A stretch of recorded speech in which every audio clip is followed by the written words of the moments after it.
this morning. But right now, we're joined with someone very special.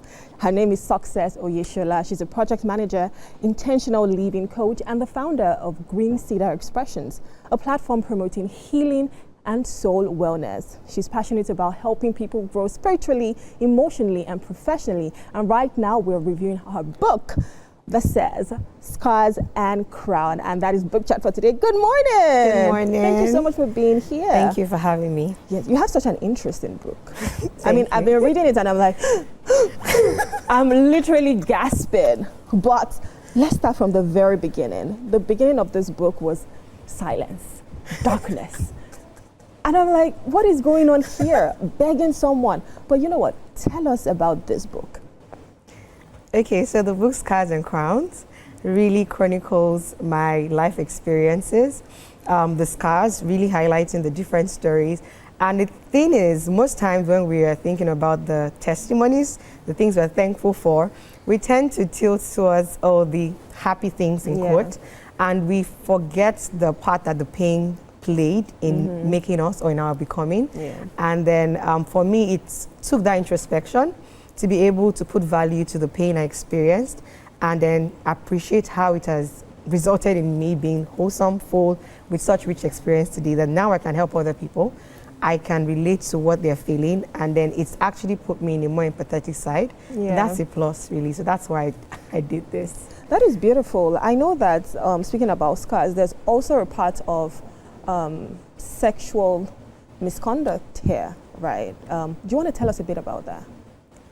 Yes, I do mind. I wrote the book. So the thing is, for the sexual misconduct part, one of the things that really happened was that there was little or no sexual education from when I was small. And that's because it was aligned with the general notion of, oh, don't expose children to that information, you spoil them. And you don't realize that keeping your children from understanding basic sexual education or sex education makes them vulnerable. They don't know the difference between what is right or what is not. And then there's something about the law of first mention. If you do not actually mention it to the child, whoever tells them first will be the truth that they know.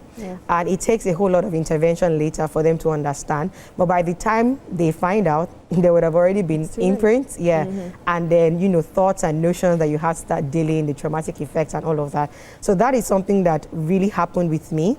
I had quite an amount of exposure before I even knew what it was, which is why even at the part of the book where I was asking for something I didn't understand, you know, begging. And then really asking and begging for something I didn't understand. And that's because I didn't even know what it was. It was much later. I remember one day in class, it was much later when we were having, not biology, the one we do in primary school, elementary science. So that's, and then the teacher actually gave the whole explanation of how, you know, pregnancy happens. And then I was so terrified in class. And I asked a question. I said, please, what if the sperm entered, you know, a long time ago? Can a person still get pregnant? How old were you at this time? I was about probably 9 or so. I was much closer to. And then funny how that even raised any flag for the teacher to ask, why would you ask that kind of question? But when she said, oh, no, the sperm usually will last for 3 days, I was like, oh, thank God. Because at that point I was scared of, is it possible to get pregnant at that age? You know, but that's actually what lack of education does. When a child is unaware and they're very naive, they get to be the target for exploitation. And this was a family member. This was someone who lived in your house. I read the book, and you know, you had a house of 26 rooms, a big compound, full everything, and your father was always away. But then you would expect that because he had put everything in place, structure according to your words, right? Everything should move smoothly. Let's talk about the fact that sometimes the absence of a parent can actually leave an imprint on someone's life. Let's talk about that. Did that even affect you in any way? Yes, it did, actually. And then one thing I always say is that a lot of the times we think that the things that can break us will come from the outside, and we forget to look inward. Definitely the absence of my dad physically at that time really impacted on me, not just even physically, biologically also. And then in my recent research, I even found the place of, you know, the presence of a dad and how it triggers, or absence rather, how it triggers early early puberty, whereby, like for me, I started developing and all of that as early as 8, started menstruating as early as 9, and it wasn't the thing then. Now it's becoming like very, common. But then it was one thing that led to another. Oh, then you find, I go to places and they're like, you're so small and you're already developing your breast and all of that. And they just never knew how to keep quiet. It's the reason why I don't go to salons till today. I learned how to make my hair. I'd been making my hair from because I get there and the first thing they're like, you have, I'm like, can you guys please be quiet? And then all of that really contributed. It gave a lot of people access to us that normally if I had my dad around, he could say, no, I don't want that. But it was just my mom present in the house. So that actually affected how we saw things. My dad did his best because I think I wrote there was a day that my brother literally left the house. He went to the estate gate. My dad was in the UK then, in London. And then my mom got a call in the house that, what is my brother doing at the estate gate? And my mom was in the kitchen. She didn't even know he had gone out of the house. So he did his best in terms of trying to check in, but there's much you can actually do from far, basically. So. And of course, there are children that when they even grow up, they start to have daddy issues. They run to a man and they yearn for the male presence. So both parent being in the life of the child obviously makes a whole lot of difference. But there's something that caught my attention here in this book as well is Jack, right? Oh my God, that dog! I was laughing. I'm like, what? I hate dogs till today. He doesn't like motorcycles. No, he doesn't. He chased a man's goat into a pit, and please tell us about that. The thing is, in that area, funny enough, I met someone recently that lives there at the time, but I never knew him. And I was just talking randomly about Aso Rock at Abilegman. They were like, you live that? Bikes, they never passed that area. The dog was just pretty funny. My dad got 3 dogs, right? 1 for each child. And then my brother's dog, Jack, was just something else. Only for us to realize so which one was your dog? There's Max? Mine was Tiger. Yeah, Tiger was the smallest of, but I hated all of them at the end of the day. After what Jack did to me, basically. But no, bikes never passed that area. So it was obvious that particular bike man didn't get the memo. And then he paid for it dearly. But there was something that happened to Jack. In this case, one of your domestic staff had been pouring hot liquid into the eyes. And I don't even understand that. What kind of animal cruelty was that? And did you guys ever find out who? Did anybody do something about it?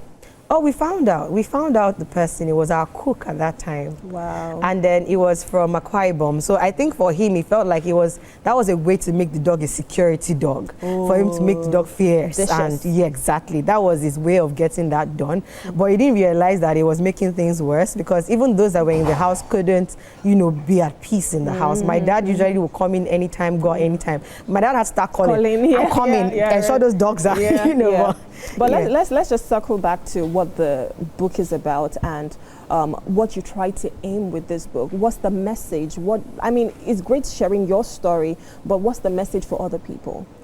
One of the things I found out is that we aren't entirely different. We have so many things in common. And then one of the things I also found out writing this book is that owning your story is the first thing you need to do to even approach healing. We have a lot of people that are performing across their lives every single day at work, especially when we come to the corporate space, people that seem to have it all together.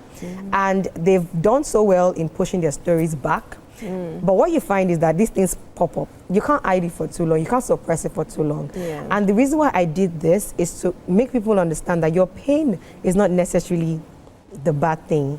There is purpose behind your pain. It's a gift. And you need to be able to get perspective for you to be able to appreciate it that way. That's why I said earlier that when we're counting things we're thankful for, we don't tend to count the pain. We want to hide it, right? And then when we come to a place whereby we're able to appreciate our pain from that perspective, we start to heal. We start to actually live and not just exist. So which is the reason why I had to do it, because literally, I think one of the blockers that I experienced writing this book was, who cares? It's your story. Who cares about it? It's your story. But then I realized that it's from the Bible time, God has been using stories. Sure. From the story of Esther, story of Deborah. I read, like, you know, it's just the been a first lot. review, and it was Yeah. beautiful. And, you know, well done for this book. Thank you for sharing your story with the world. I hope people get this and they find healing in whatever they're dealing with. Yeah. And we're thankful for the experiences that you've gone through, because it's going to shape other people as Exactly. well. But before we go, final question. In one word, what are you thankful for right now? It's Thanksgiving Day. I am thankful for the gift of pain. I know it's look really, at that. I know it's pretty unusual, Yeah. but I'm thankful that I have such a story to tell. Yeah. As ugly, as beautiful, as confusing, but it's so awesome. So I'm Thank you thankful for so that. much. And thank you for your book. It's been lovely having this book chat with you. And thank you so much for all that you're doing. Thank you so much. Thank you for having me. Yeah. All right, there's still so much more coming your way on this Thanksgiving special right here on Wake Up Nigeria. Please stay with us.